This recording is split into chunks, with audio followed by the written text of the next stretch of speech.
The Blood and Betrayal Mafia War is one of the most intense and brutal conflicts in human history. It all started when the Russian mafia decided to invade Italy in the early 1990s. They quickly took control of the country's lucrative drug trade and began working with local Italian mobs to expand their criminal empire. This alliance, however, was short-lived as the two groups soon began to fight over territory and power.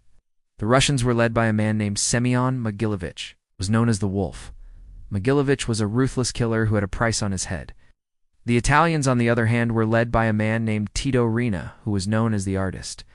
Riina was a former police officer who turned to crime after being framed for a murder.